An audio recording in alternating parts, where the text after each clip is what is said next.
Before humanity mastered fire, before civilization rose from the shadows, there was a titan who defied the king of the gods to bring light to the world. This is the timeless tale of rebellion, sacrifice, and the birth of hope. From the icy peaks of Mount Caucasus to the blazing forge of Olympus. Discover the myth of Prometheus, the firebringer who dared to challenge Zeus himself. Stay tuned as we dive into one of the most powerful legends of ancient Greece. In the dawn of creation, from chaos came Gaia, earth, and Uranus, sky, parents of the Titans. Among them was Iapetus, who fathered 4 sons, Atlas, burdened to hold the heavens, Menodius, struck down by Zeus for hubris, Epimetheus, afterthought, and Prometheus, forethought, the clever and far-seeing. When Zeus, son of Cronus, waged war against the Titans, Prometheus sided with the Olympian gods. His cunning and wisdom helped secure Zeus's victory and place on the throne of Olympus. But his sympathies were with mankind, and he began to look upon humans with pity. Prometheus, aware of mortal suffering, discerned that Zeus withheld the knowledge of fire and arts as a means of dominance. He resolved, in defiance of Zeus's will, to aid humanity. At Macon, Sicyon, where gods and men met for a feast, Prometheus proposed dividing an ox for sacrifice. He arranged 2 portions, a heap of bones, cloaked in rich fat, deliberately made to look lavish. The meat and edible fat concealed within the stomach, appearing dull. Prometheus invited Zeus to choose. Although Zeus perceived the trick, he selected the bones and fat. This ritual decision set a precedent. Humans would burn bones as offerings while enjoying the meat themselves. Zeus, furious at this deception, vowed punishment. He withheld fire from humankind, plunging them into darkness and cold. Moved by compassion, Prometheus ascended Mount Olympus. From Hephaestus's forge, he stole the divine fire, concealing it within a hollow fennel stalk. He then delivered this precious spark to mortals, giving them warmth, light, and the seed of civilization. Through fire, humans learned to cook, forge metals, build and refine skills. Fire empowered mankind and challenged Zeus's supremacy. Betrayed by Prometheus's act, Zeus conceived a different punishment, a retribution directed at humanity. He commanded Hephaestus to mold a woman from clay, endowed with gifts by the gods. Athena, weaving arts and craft. Aphrodite, beauty and allure. Hermes, speech, cunning, deception, and other gods. Ills and mischief. This all-gifted woman was named Pandora. She was offered to Epimetheus, the brother of Prometheus. Despite warnings, Epimetheus accepted her gifts. Pandora brought a sealed jar, Pythos, which she eventually opened. From it escaped all plagues of mankind: sickness, toil, war, envy, sorrow, scattering across the earth. Only hope, Elpis, remained trapped inside, a slender mercy amidst chaos. Thus fire brought progress, but Pandora's gift brought suffering as well. Zeus's vengeance fell upon Prometheus himself. He commanded the blacksmith god Hephaestus, aided by Kratos, force, and Bia, violence, to bind Prometheus to a remote cliff in the Caucasus Mountains or Scythian desert. Hephaestus, reluctant and grieving, forged adamantine chains. Prometheus was pierced with a spike through his flesh and bound to jagged stone. Each day, a great eagle, Zeus's creature, would feast upon his regenerating liver. Each night, the liver would grow anew, and the agony persisted. Prometheus was held fast by Zeus's decree. Kratos and Bia arrive with Hephaestus and grip Prometheus firm. Hephaestus hesitates out of pity, but obeys Zeus. Prometheus, shackled, calls upon nature, sky, winds, rivers, earth, sun, to bear witness to his affliction. A host of winged daughters of Oceanus, the Oceanids, arrive to offer sympathy. They ask Prometheus his crime. He recounts his shift from Titans to Zeus in the Titanomachy, his warning summoning foresight, his thwarting of Zeus's plan to annihilate humanity, his gift of hope and fire, enabling the arts. He accepts his suffering yet justifies it, speaking of humanity's rising nowness and potential.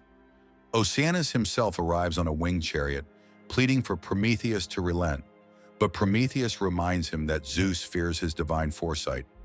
Oceanus relents, promising to intervene with Zeus, while Prometheus remains chained. Io, once a mortal turned heifer by Zeus's punishment, appears driven by a gadfly sent by Hera. She shares her tale, her wanderings, torment, and punishment. Prometheus reveals to her her future trials through Asia and Europe, that her wandering ends when Zeus restores her, that her descendants will free Prometheus one day, a prophecy of a child who may overthrow Zeus.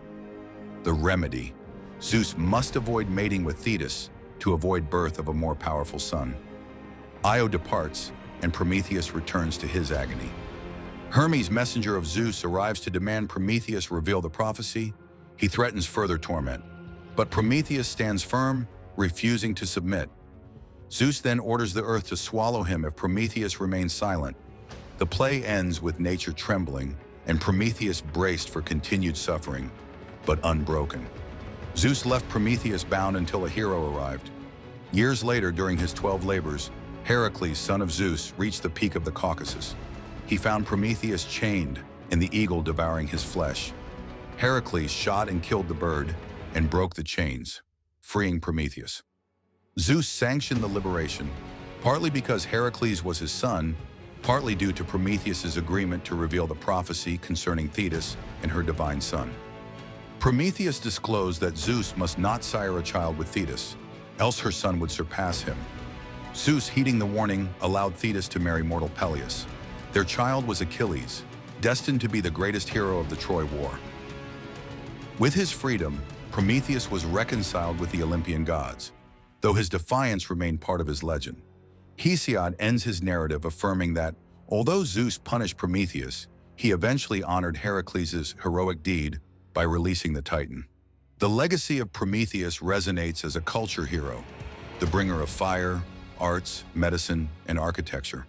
He brought knowledge, hope, and civilizing power to mankind, and paid with suffering. The second story is about Athena, the goddess of wisdom, strategy, and heroic guidance. In the timeless realm of Mount Olympus, where gods ruled the fate of mortals, one goddess stood apart, not by might, but by her wisdom. This is the tale of Athena, the guardian of intellect, the protector of cities, and the divine spark behind human civilization. Athena's beginning was unlike any other. Her father Zeus, the king of the gods, feared that his offspring with the goddess Metis would one day overthrow him. To prevent this fate, Zeus swallowed the pregnant Metis whole. Yet wisdom cannot be contained. One day Zeus suffered a tremendous headache that shook Mount Olympus. Calling for help, he was struck on the head with an axe by Hephaestus, the god of blacksmiths. From the wound sprang Athena, fully grown, clad in armor, and brandishing a shining spear. Her birth was a miracle of intellect and power, a perfect union of might and wisdom. Athena would never marry, choosing instead a life of purposeful action and divine guidance. Unlike the impulsive gods of Olympus, she valued reason, law, and strategy. The city that would become Athens once faced a divine contest. Both Athena and Poseidon, god of the sea, desired to be its patron deity. The people needed to choose between them. Poseidon struck the ground with his trident, summoning a saltwater spring, or, in some versions, a magnificent horse, impressive, but of limited use to the city's growth. Athena, with calm and foresight, planted the first olive tree. It offered food, oil, wood, and peace. The people recognized the wisdom in her gift and chose Athena as their protector. The city was named Athens in her honor. The olive tree became a sacred symbol of peace and prosperity, and Athena's wisdom guided the city for centuries. Athena's influence wasn't limited to grand gestures. She taught humanity how to thrive. She invented the plow for farming, the bridle to tame horses, and encouraged the building of ships to navigate the seas. She was also the goddess of crafts and the arts. Women honored her for teaching them to weave. One mortal, Arachne, became so skilled at weaving that she claimed her skill was greater than Athena's. Outraged by the mortal's arrogance, Athena challenged her to a weaving contest. Arachne's tapestry was flawless, depicting the flaws of the gods. Though Athena acknowledged her skill, she punished Arachne for her hubris, turning her into a spider, forever weaving. The tale warns us, never let pride overshadow gratitude.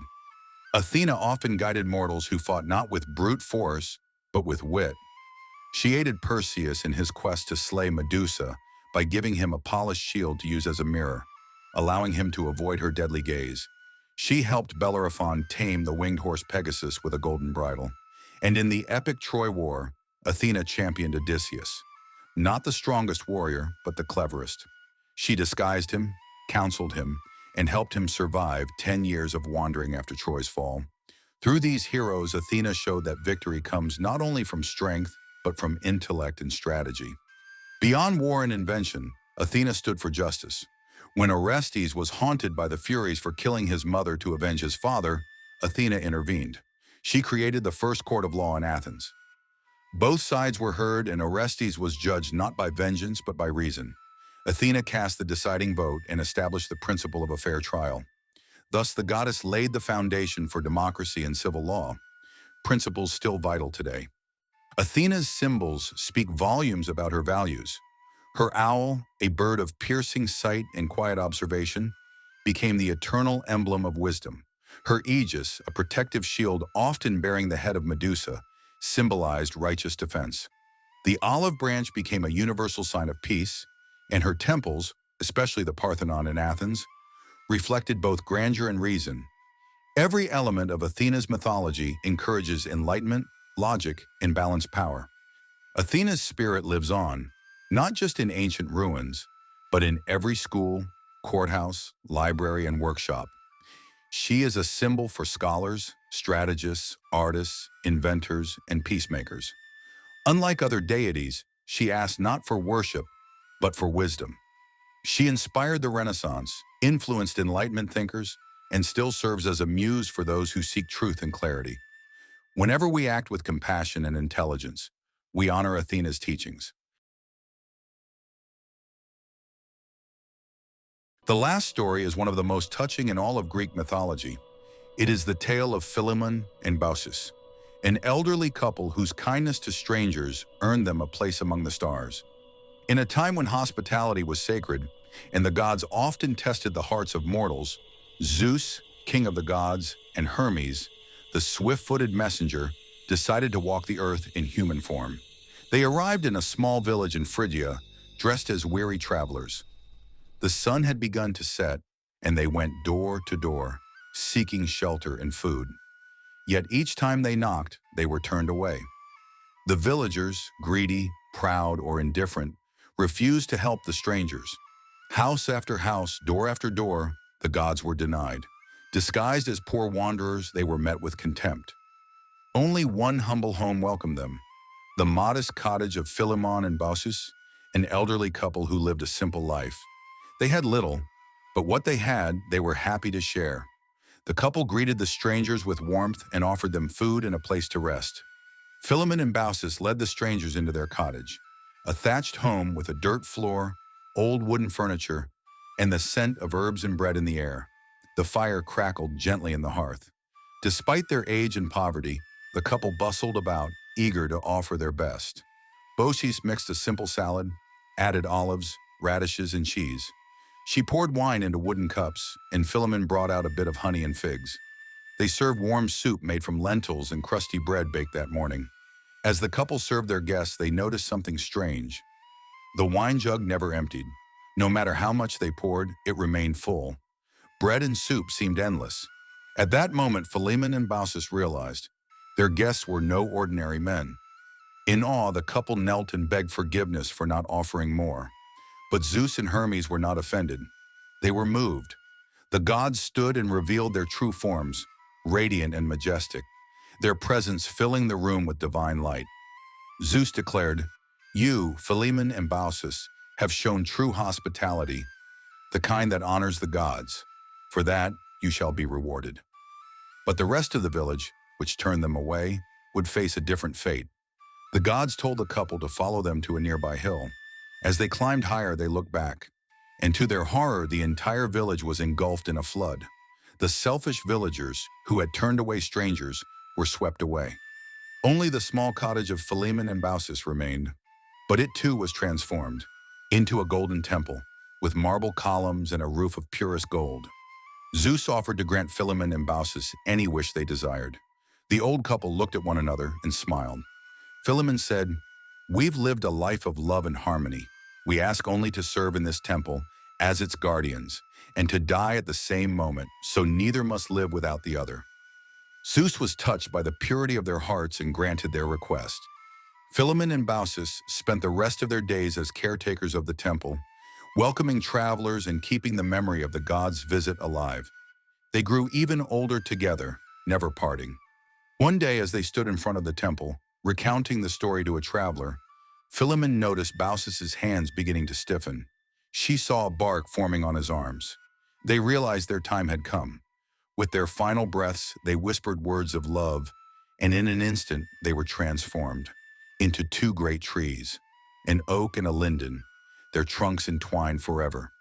The people who passed the temple for centuries afterward saw the two trees standing side by side, forever joined. The story of Philemon and Baucis became a symbol of true love, generosity, and divine reward.